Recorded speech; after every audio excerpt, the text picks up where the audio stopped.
অনেকেই জানে না নারকেল দিয়ে যে এত সুন্দর সুস্বাদু রেসিপি তৈরি করা যায়। এই পিঠাটা দেখতে যেমন সুন্দর আর লোভনীয় লাগছে, মাশাআল্লাহ খেতেও দারুণ হয়।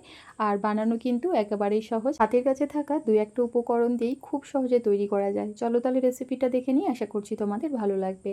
শুরুতেই একটা প্যানের মধ্যে নিয়ে নিলাম ১ চা চামচ ঘি। ঘি মেল্ট হয়ে গেলে দিয়ে দিব মেজারমেন্ট কাপ মেপে ১ কাপ চালের গুঁড়া। স্বাদ বৃদ্ধির জন্য আমি এখানে পোলাওয়ের চাল গুঁড়া করে ব্যবহার করছি। তোমরা চাইলে আতপ চালের গুঁড়া দিয়েও পিঠাটা বানাতে পারবে।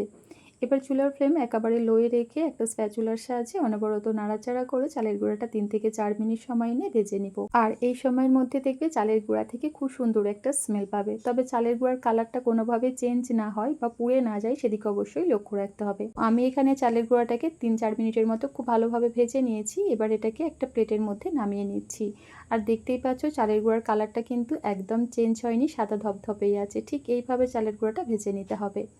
এদিকে চুলায় আবারও ওই প্যানটা বসিয়ে দিয়েছি। প্যানের মধ্যে দিয়ে দিব ওই মেজারমেন্ট কাপ মেপে এক কাপ পরিমাণ ফ্রেশ নারকেল কোড়া। আর নারকেল কোড়াটাকে দেখো আমি মিক্সি জারে দিয়ে একটু মিহি করে পেস্ট করে নিয়েছি। আর হ্যাঁ, আমি কিন্তু এখানে নারকেলের ওপরের কালো স্কিনটা খুব ভালোভাবে ছুলে তারপর ব্লেন্ড করেছি। এতে করে দেখবে একদম সাদা ধপধপে নারকেলের পেস্ট তৈরি করা যায়।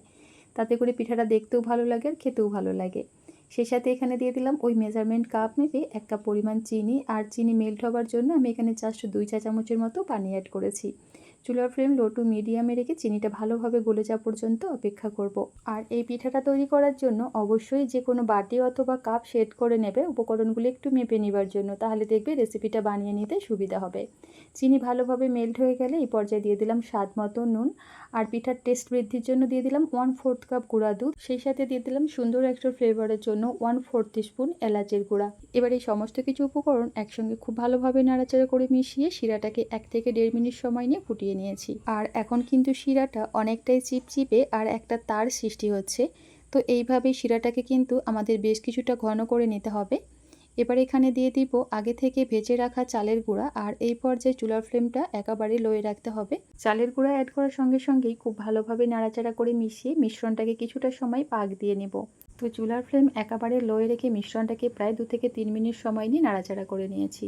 আর এখন দেখো এটা কিন্তু প্যানের গা ছাড়তে শুরু করেছে।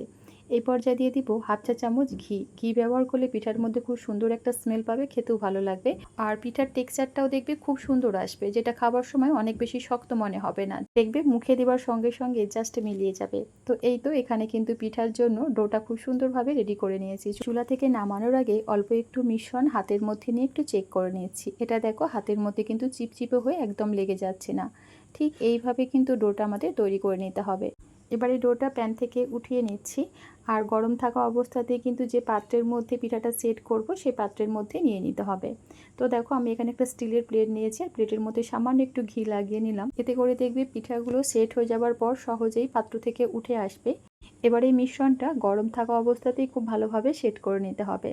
তো আমি এখানে একটা স্প্যাচুলার সাহায্যে দেখো মিশ্রণটাকে খুব ভালোভাবে চারিধারে স্প্রেড করে এইভাবে চেপে চেপে একটু সেট করে নিচ্ছি।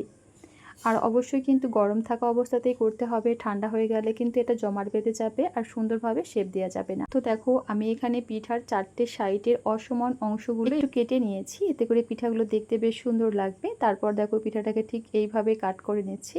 তোমরা তোমাদের পছন্দ মতো যে কোনো শেপে পিঠাটাকে কেটে নিতে পারো। তো আমাদের এলাকায় এই পিঠাটা তক্তি পিঠা নামে পরিচিত। আবার অনেকে তো এটাকে নারকেলের সন্দেশও বলে।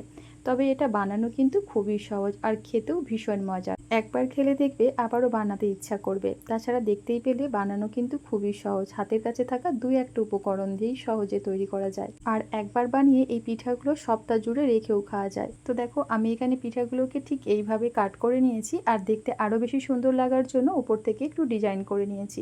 তবে ওই যে বললাম, তোমরা তোমাদের পছন্দ মতো যে কোনো শেপে পিঠাগুলো কেটে নিতে পারো।